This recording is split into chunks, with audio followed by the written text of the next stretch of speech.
Hello, everyone. This is Dr. Ahmed Ergan here, your endocrinologist and your diabetes specialist in Port St. Lucie, Florida. Today, we are solving one of the biggest mysteries in my clinic. My diabetic patients always ask me the same question: Doc, what rice can I actually eat without spiking my blood sugar or going crazy?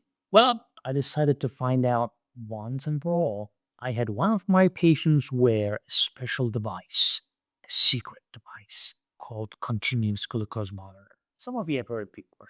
But then, over 20 days, we tested 20 different types of rice. The results? Well, some were pretty shocking. I'm going to sort every rice that we tested into three bowls, okay? I'm going to put one red bowl as a danger zone, yellow bowl, okay, but be careful, and the green bowl, the winners that won't spike your blood sugar. But here's a twist: the rice that most people think is healthy might actually surprise you where it ends up. Stay tuned to find out which rice made my patient's blood sugar stay perfectly flat. It's amazing. First, let me explain how we did this experiment. Now, my patient wore this tiny sensor on his arm and checked the blood sugar every few minutes. It's like having a detective watching your blood sugar 24/7. And here's what he learned and what we learned. When you eat food with lots of naked carbs, it means carbs without fiber or protein or fat to slow them down. Your blood sugar shoots up like a rocket. But when you eat carbs that come with fiber and protein, your blood sugar rises very slowly, like walking upstairs instead of taking an elevator to the top. Now, my patient ate exactly one bowl of each rice type, okay? And same amount every time, so no cheating. And we watched what happened to his blood sugar for hours after each meal. Ready to see which rices were friends and which ones were the enemies for his blood sugar? Well, let's start with the most popular rice in America. Yes, the Red Bull, the dangerous one. Long grain white rice. First up, long grain white rice is what most families eat every day. It is fluffy, it is mild, and it is in almost every kitchen in America. But here's the scary part: one bowl has 46 grams of naked carbs. That's like eating 12 teaspoons of sugar. My patient's blood sugar shut off faster than a firework on the 4th of July. Boom! Straight into the danger zone. Now, how about jasmine rice? Smells amazing, tastes sweet, perfect for Thai food, right? But guess what? Same story. 46 grams of naked carbs, and my patient's blood sugar went a roller coaster ride to the moon. Another one bites the dust: basmati rice. Now, basmati rice, the fancy one that smells like popcorn, right? Surely this expensive rice is better, right? No, it's not. Same 46 grams of naked carbs, same blood sugar explosion. You know what's crazy? I have patients spending extra money thinking basmati was healthier. Nope, they wasted their money. It's just expensive white rice with a fancy name. Now, sushi rice, I would say that's the worst offender. But wait, we saved the worst for last, right? So, the sticky one, it's a sweet rice that had 48 grams of carbs and made my patient's blood sugar spike higher than any other rice we tested. Yes, this was the worst rice for blood sugar in our entire experiment. Now, risotto rice, finally, creamy, delicious, and absolutely terrible for your blood sugar. Another 47 grams of naked carbs. But here's a secret I tell my patients: if you are going to eat risotto anyway, make sure it has lots of butter and cheese. I know that sounds crazy, but fat actually slows down the blood sugar spike. It is still not great, but it is better than eating the rice. Now, let's move on to the yellow mold, which means proceed with caution. So, brown rice, right? Should be called as a surprise. The one everyone thinks is super healthy. My patient was excited to try it as well, right? It has 41 grams of carbs, but here's the good news: it also has 5 grams of protein, so 4 grams of fiber, 3 grams of fat. That's not bad, right? These are like bodyguards that actually slow down the carbs. And, actually it worked. My patient's blood sugar still went up. I'm not saying it didn't, it did went up, It was like a gentle hill instead of a cliff. Much better than white rice. Brown rice gets to sit in the okay zone. Okay, not great. How about the wild rice? Well, that's an imposter.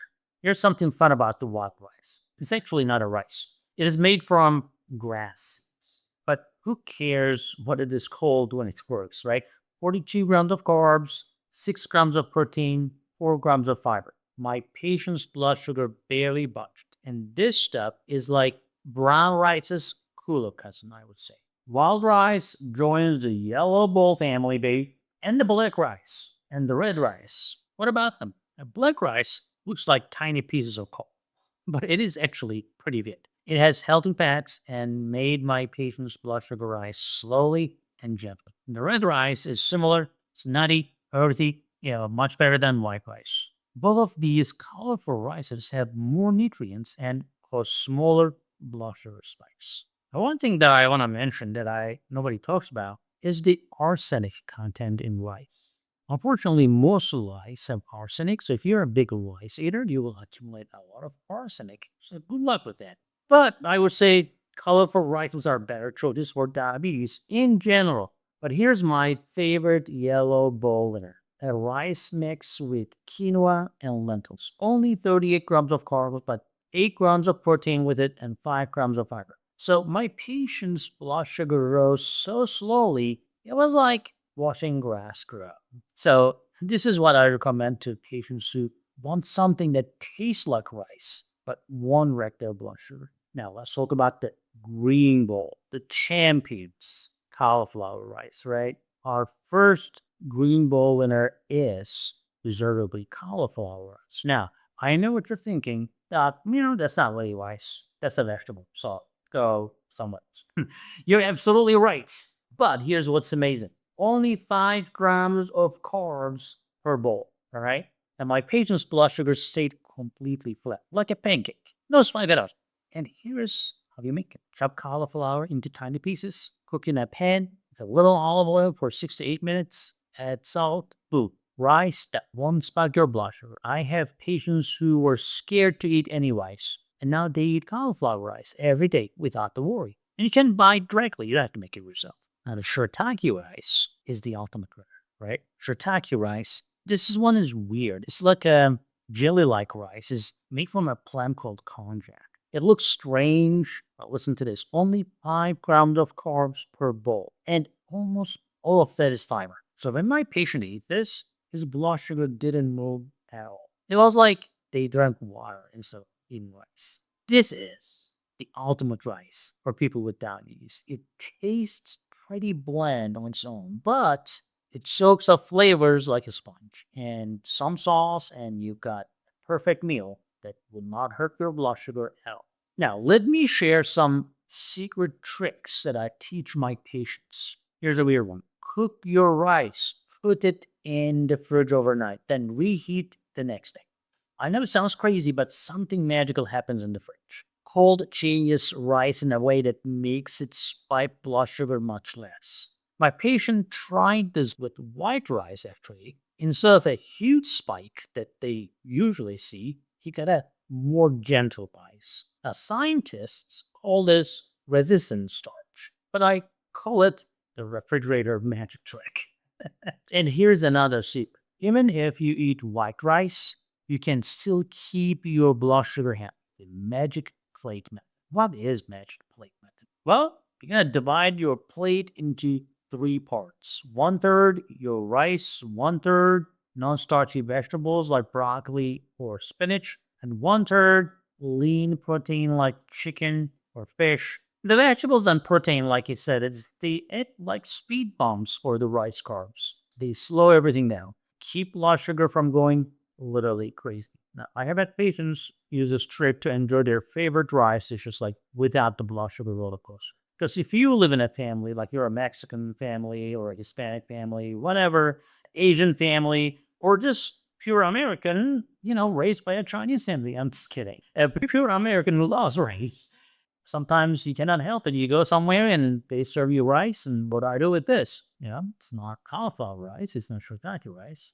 So that's it. You can have your rice with protein and fat, but the best rice, as we just talked about, is the way to go. Today we solved a great mystery, right? So the red bowl rices, you eat small portions and use my tricks. The yellow bowl rices are pretty good choices, especially the rice mix. The green bowl rices, though, don't worry. Eat as much as you want without the worry. And remember, if you have diabetes, you don't have to give up rice completely. You just need to be smart about it and which ones you should choose and which one you should eat. Just be familiar with them. My patients are now enjoying rice again without the fear and the worry that they used to have all the time. Now, some switch to cauliflower rice and they love it, and others use a refrigerator trick with their favorite white rice. And some discovered that they actually prefer the nutty taste of wild rice. Most important thing, work with your doctor to find what works best for you.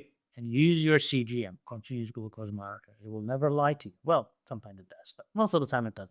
Everyone's body is different, and what works for one patient might not work for another. So remember that. I see some people showing that, oh, I'm going to eat this. Let me see how much my blood sugar will go up. Well, your blood sugar is going to be different than somebody else's blood sugar with the same food. But I guess it is a one way to put up a show. If you found this helpful, give this video a thumbs up and subscribe for more diabetes family food experiments. And remember, knowledge is power, especially when it comes to managing your health. So see you next time and happy rice eating until then.